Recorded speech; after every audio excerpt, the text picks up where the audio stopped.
This video brought to you by jadedpainting.com. If you need your miniatures painted to a tabletop standard, check out jadedpainting.com.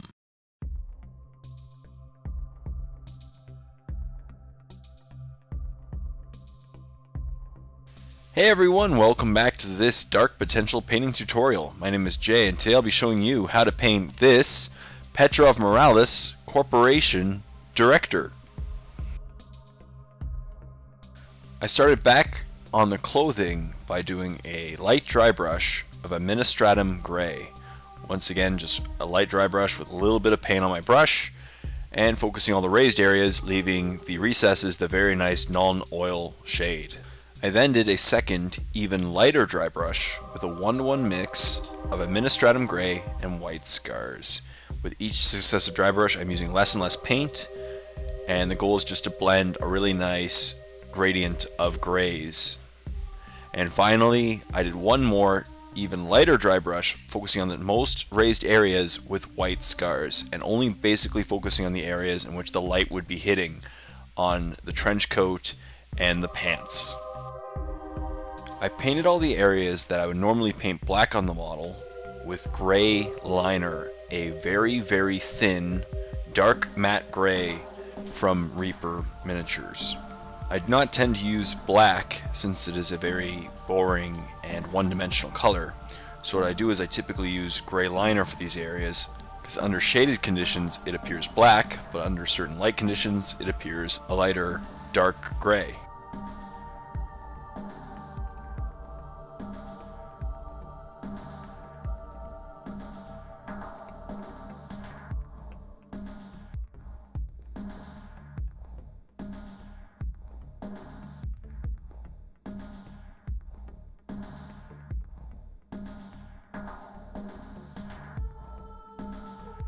For this color, I painted his shirt, both of his gloves, his boots, and his backpack containing the discs, as well as his goggles.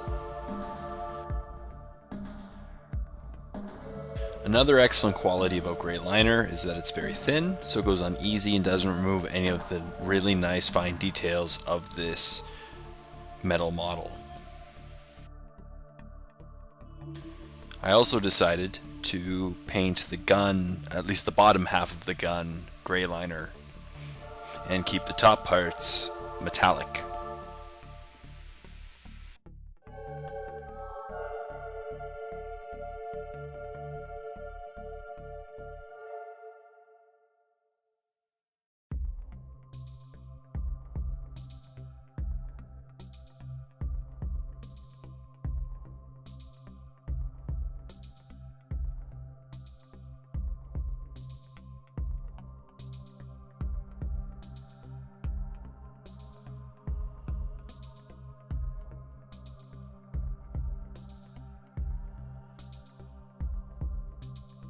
When the gray liner was complete, I painted pupils on the eyes and all the leather parts of the model, specifically the belts and straps, Mornfang brown.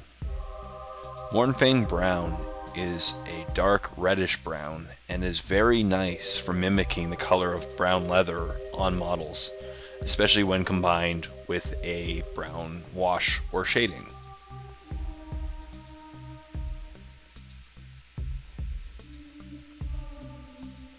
So obviously for this step I focused on all the straps on the chest and the belt, and then I gave them all an Agrax earth shade since it is a brown shading going on brown paint.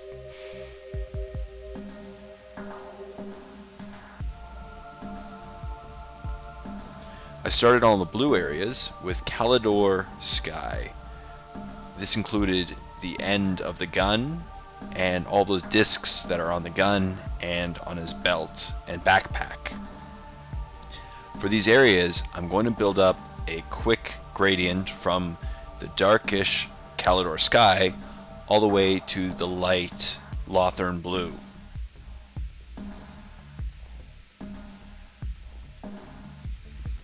I did dilute the Calidor Sky slightly with some paint thinner, just make sure to get a nice thin coat on all these areas. Just make sure you get good coverage. If after one coat you're unhappy with coverage, feel free to do a second light coat.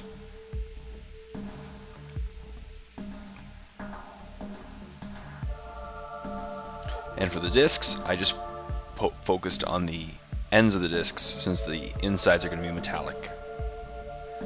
I then painted a subset of each disc and built up a gradient on the end of the gun with Teclis Blue, the first layer color associated with Calidor Sky. As you can see, I just chose a small part of each half of the disc and didn't go as far as I did with the previous step on the end of the gun.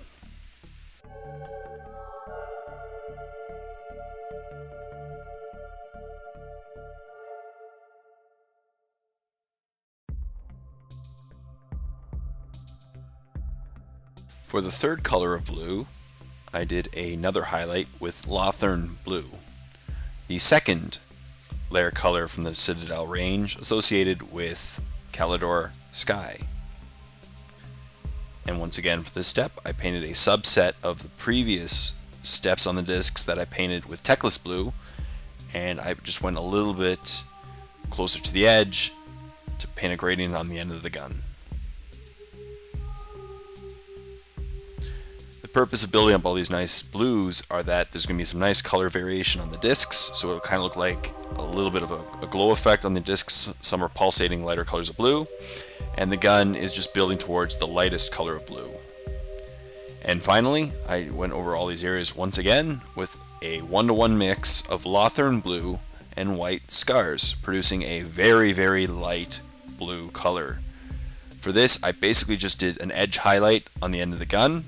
As you can see, it's just the very edge, and I painted a tiny part of each disc on his belt and on the gun.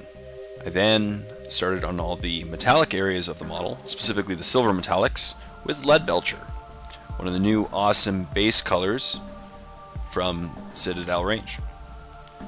This Lead Belcher gives excellent coverage over the gray primer. It is great to go over Lead Belcher specifically with the gray primer because it's a very easy coverage, and produces a really great foundation color for all your silver metallics in a single light coat.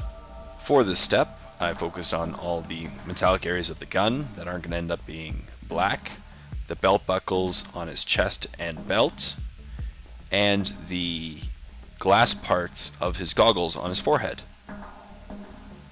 as well as all the centers of the discs that we just painted blue.